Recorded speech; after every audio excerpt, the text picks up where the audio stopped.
আসসালামু আলাইকুম। কেমন আছেন সবাই? আমার ইউটিউব চ্যানেলে সবাইকে স্বাগত। যারা আমার ভিডিও দেখেন বা এই মুহূর্তে দেখতেছেন, সবাইকে অসংখ্য ধন্যবাদ। আমি জানি আমার ভিডিও কোয়ালিটি অতটা খুব ভালো নয়, কারণ এক হাতে মোবাইল নিয়ে ভিডিও বানাই আর এক হাতে রান্না করি। তারপরও যারা আমার ভিডিও দেখেন তাদের আবারও অসংখ্য ধন্যবাদ জানাই। আজকে আপনাদের একটা গল্প শোনাবো। গল্পের নাম অপেক্ষা। সবাই মনোযোগ দিয়ে শুনবেন। একজন বৃদ্ধা মায়ের অপেক্ষার গল্প। রাস্তার পাশে এক ভাঙা চায়ের দোকান। প্রতিদিন এক বৃদ্ধা ভোরে এসে বসে থাকে।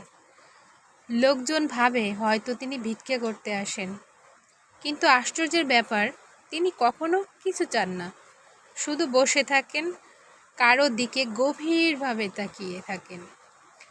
একদিন দোকানদার জিজ্ঞাসা করল, মা, আপনি এত সকাল সকাল এসে বসে থাকেন কেন? বৃদ্ধা মৃদু হেসে বললেন, আমার ছেলে বিদেশে থাকে।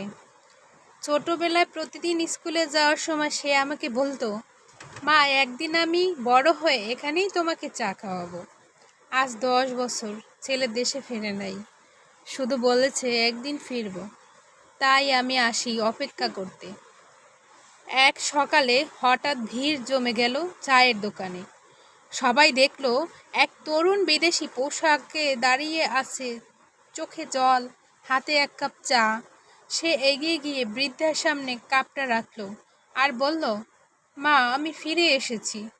বৃদ্ধা হাসি মুখে কাপটা হাতে নিলেন, চোখে জল, ঠোঁটে শুধু একটা কথা, আমি জানতাম অপেক্ষা বৃথা যায় না। হয়তো এটাই মায়ের ভালোবাসা, যার জন্য অপেক্ষার শেষ নেই। আমার ভিডিওটা বা আমার গল্পটা যারা এতক্ষণ ধৈর্য নিয়ে শুনেছেন, প্লিজ সাবস্ক্রাইব করে দেবেন।